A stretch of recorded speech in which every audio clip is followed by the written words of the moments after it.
bandanije umuntu azorota yozana ingwano mu Burundi ari uwo ngaha canke ari uw'inyuma ingwano izoheriwe ihereriwe.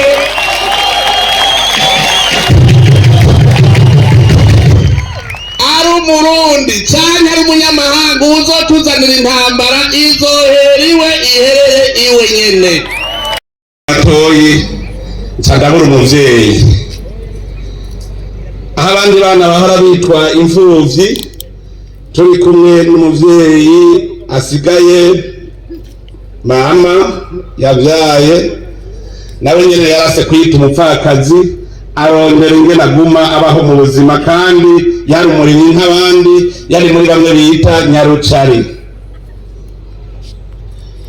Igituma iyo mvuze yuko ingwano ari mbi nashitse mu Buyabaga candabuhomba ngeze mu ishuri rya kaminuza muri première licence niho haciye hatera ingorane mu gihugu mwumva nari ntanguye kurondera ingene ntubaho mu buzima bwanje. Jewe rero ivyo bibaye nararokotse nshika kw'icumu ariko kubera bimwe nababwira ubutegetsi bw'igihugu butari bushoboye gukingira umwenegihugu mukitwa mubona abacitse kw'icumu twabuze umutekano tubura amahoro. Murazi yuko bakubujije kwiga wiga irindi sanduga haruguru mu misozi mu kibira kugira ngo dushobore kwikinga abariko baraduhiga kuko leta ntiyari gishoboye kudukingira batwica babona ndetse ugasanga ingabo z'igihugu ugasanga nazo zibirimwo. Ubwo rugamba rwarabandanije hanyuma tugira Imana turuheza mu mwumvikano. Tumaze kugira amasezerano yo guhagarika ingwano turaza i Bujumbura mba mu bakuru ba mbere bajejwe gukurikirana ingene amasezerano y'amahoro aja mu ngiro haba mu kwinjiza mu gukora igisirikare gishasha n'igipolisi haba ndetse no gusubiza ibintu ku murongo mu gihugu. Niho natanguye kubona yuko Ubuyabaga bwanje nabuhomvye kuko nagarutse mfise imyaka 37. Turazi yuko umuntu ugira ngo ashikane imyaka 50 ari umuntu ahatangura kurya ivyamwa akora kuva ku myaka 18 gushika ku 50. Jewe rero nuvuga yuko nari maze guhomba imyaka 18 yo gukora nkorera kazoza kanje. Uhomvye imyaka 18 mu myaka 32 yo gukora murumva yuko rwari uruhombo rukomeye. Muranzi ico gihe nabaye umushikiranganji w'intwaro hagati n'umutekano mu 2007 hacatera inzara mu gihugu. Umushikiranganji w'intwaro hagati n'umutekano rero hateye inzara niwe biteye kuko ntaryama uzabumva ngo hari inzara urondera imfashanyo. Niho rero natanguye kwiyumvira none iki gihugu kirimwo imvura, iki gihugu mbona kirimwo abantu b'abarimyi bigenda gute kugira ngo basonze. Ntangura kwiyumvira ico tuma abantu bafungura. Ico gihe none natanguye kubigisha yuko ushobora kuvoma amazi mu mwonga ugashobora kuvomera ibiterwa vyawe muci. Muribuka amajambo aragenda avuga kugira ngo tuyibukanye. Naratanguye ndavuga ijambo nti inkoko iravyara inka mu mwanya mutoyi. Muribuka ko benshi barantwenze ngo uwo mugabo ivyazanye n'ibiki. Naguye ndabisubiramwo ntihagire umuntu yimvira ko adashobora gutunga inkoko iravyara inka. Ico cigwa ndacigisha gushika ugwaruka rwumva ivyarivyo n'abana bo muri primaire gushika bavyumva ko inkoko ivyara inka kandi umwanya mutoyi. Iyi vyara gute? Inkoko itaye amagi dufate 10 gusa, ikiberura imisi 8, inkoko 8 zikuze shagukuremwo 4 zikuze zivamwo ikibuguru c'ingurube, ugasigarana izo zindi zihaguma zitamagi zisubira kunguka. Ca kibuguru c'ingurube uguze naco kiraduga heza umwaka kiba kivyaye ingurube hagati ya 6 na 10, nazo ugasubira ukazorora. Uzoroye zikuze cukuramwo 3 usigarane izindi, izo 3 zigurishije ico gihe waraguramwo inyana y'inka. Nsasanga mu myaka itarenga 3 urashobora kuba ufise inka, ufise ingurube, ufise inkoko, kandi byose byavuye mu muswi uyu w'inkoko. Abenshi bavyumvise hariho ugwaruka rwabisamiye hagufi ruca rurabandanya. Wiyumviriye uruhombo wagize ugashaka kurukurayo n'ingoga, ukora ivyunguka n'ingoga. Nico rito nabwiye nti orora inkoko, worora ingurube, worora inkwavu. Rima urimye uca wimbura. Abantu bahariya muri Gwibaga barabizi, ibirayi birimye mu mezi atarenga 3 uba wimbuye kandi biraya birunguka.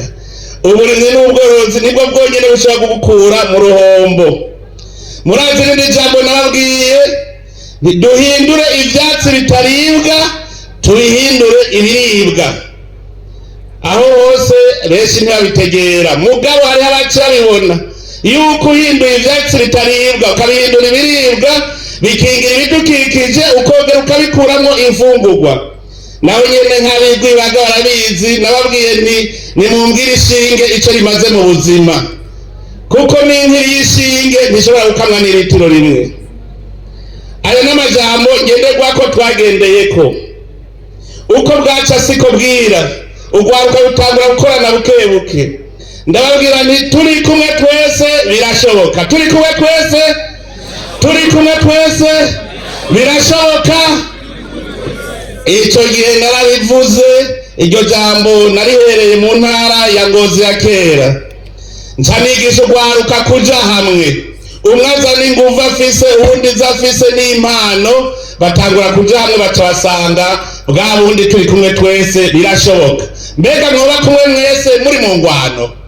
Ntibikunda. Muri mu ngwano mwese mba mwatatanye, muguma mwiruka muturatura, ntushobora guteka umutwe. None mwoja hamwe gute ko bidakunda? Mbega woteka umutwe gute ari mu ngwano? Ivyo vyaradukujije. Noneho rero aho mbere kizigenzaho mwarabibonye, nazanye icitwa leta mvyeyi, leta nkozi. Kubera iki leta mvyeyi?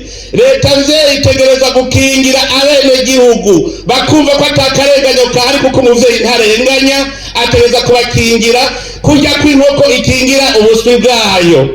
Leta nkozi ni leta abene gihugu bose bakora, kandi twese tuvuye hasi muravyibuka ndabitanguye 2020, murabona akarusho nono munsi tumaze kuronka. Narasubiriye ndaraba nsanga ugwaruka rwose aho naca baririmba ururimbo rwitwa shomaje. Igitero yari shomaje, icitabirizo shomaje. Ncafata ugwaruka rwize rufise amashuri menshi, muravyibuka retraite de jeunes diplômés de haut niveau. Turaja hamwe tuti mbega iryo jambo shomaje tworikura gute mu rurimi rw'ugwaruka mu Burundi? Mwese mwarateye ivyiyumviro, kuko umuti ntuva ku wundi muntu, uva muri wewe nyene. Tugiye hamwe twaratoye umuti, turugwaruka rw'incabwenge, niho havuye umugambi payeje. Murazi ko ariho wavuye umugambi payeje, uburatanguye. Nawe watanguye umeze nk'ucumbagira, ariko buke buke twese twaragiye hamwe turagira amayeri yose, umugambi payeje urarama. Sinovuga nti ndabaze nti tugezehe, ntaho nzi, nimwe muhazi.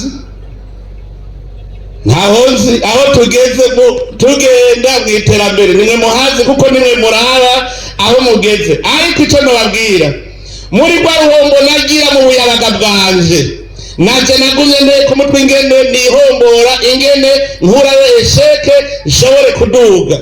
Uno munsi Jesse mbeshejweho nuko ndi umukuru w'igihugu, mbeshejweho n'ibikorwa nakoze kuva ico gihe, kandi n'ubu mbandanya. Abamaze kuza gutembera iwanje barabizi. Si nico gusa, ndigisha n'abana banje.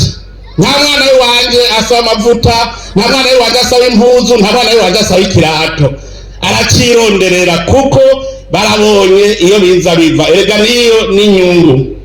None rero sinifuza yuko urwaruka rw'Uburundi ndetse n'urwaruka rwa Afrika rwoca muri izo nzira je naciyemwo. Narumvise ko ari uruhombo. Intambara narayigiyemwo jewe ntawandumiye, murumva ko nari nk'impunzi ndiko ndikinga abicanyi, ariko icavuyemwo nuko uburiro twarose amahoro. Nico gituma ntifuza ingwano muri iki gihugu cacu, kandi n'ubu ndabatangarije umuntu azorota yozana ingwano mu Burundi, ari uwo ngaha canke ari uw'inyuma, ingwano izoheriwe ihereriwe.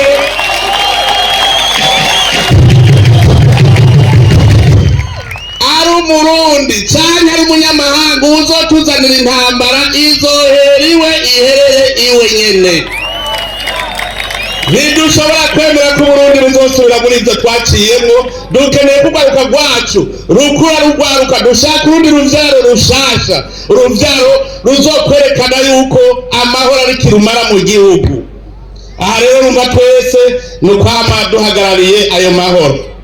Mwebwe rwaruka muva mu bihugu bitandukanye, nagira ndababwire yuko intambara nimbi, abari mu bihugu vy'intambara murabizi. Nico gituma nabasavye yuko mwese mwoba ba ambassadeur de la paix, mukaja mu bihugu vyanyu mukavuga muti tuve mu ntambara, tuyivemwo, tuje mu mahoro. Hariho umwasi dusangiye muri Afrika n'ubukene. None ni kubera iki tuja kurwanya utari umwasi kandi ari umwasi twogwanya? Urwaruka rwo muri Afrika twese tuve hasi turwanye umwasi twese dusangiye yitwa ubukene. Uwo turi kumwe twese tuzomunesha, ariko tukishinga turabana nk'abantu barabana ribi. Muze mumenye ko tazopfa tuvuye naho turi. Twanye umuntu wese aza kutubwira irindi. Ibanga ryo gutera imbere sirindi, no gukora.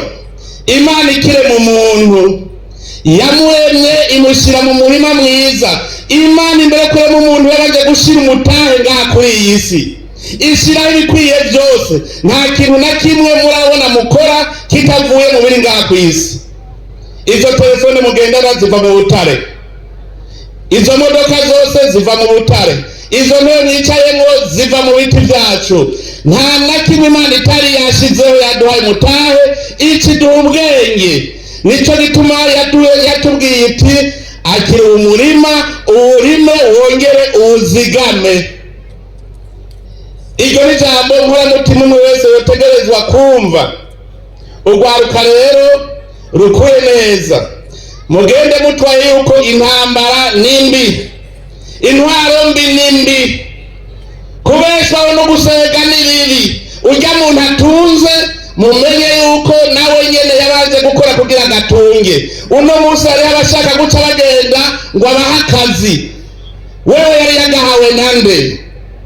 Mbega umudokiteri wa mbere yigishijwe n'umuntu nande? Umudokiteri yitwa ngwiki? Ubwenge turabufise. Nico gituma kizira kubeshwaho no gusega. Urwaruka rwo mu Burundi rurabizi. Namandiko ndababwira nti hari igihugu murabona ciza kurusha Burundi, bose bavuga bati ni ciza. None ko murota visa y'Iburaya, ko murota visa Amerika, ko murota visa ya Dubai. Ni ukuvuga dushaka kujaho abantu bakoze baratera imbere kugira tubeho tutarushe. Mbega ko mutarota visa yo mu Bushinwa? Ni ukubera mu Bushinwa atawuba hadakoze. Dushaka kugenda ahantu hari amaserivise, ukazoba ubeshejeho n'ibiva mu maboko y'uwundi ntuzopfa utera imbere. Kugira utere imbere utegerezwa kwiha.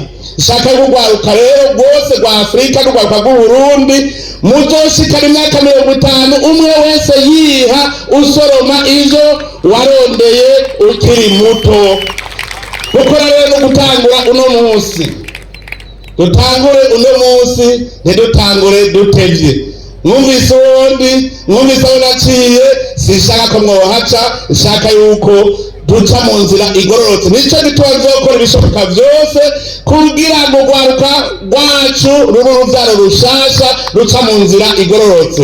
Aja mbwira indongozi z'Uburundi zose ntitugire uburongozi bwoyagoya, tugire uburongozi bushoboye gukingira bene gihugu, uburongozi bushoboye kurwanya akarengane kariko kose, kugira ngo abantu bose bakore umuti muri munda bishira bakizana.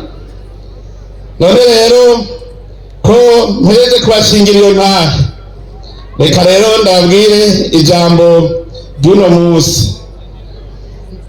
Mwari muzi ngo ndahejeje? Ngira ntangire mvuge ijambo ry'uno munsi.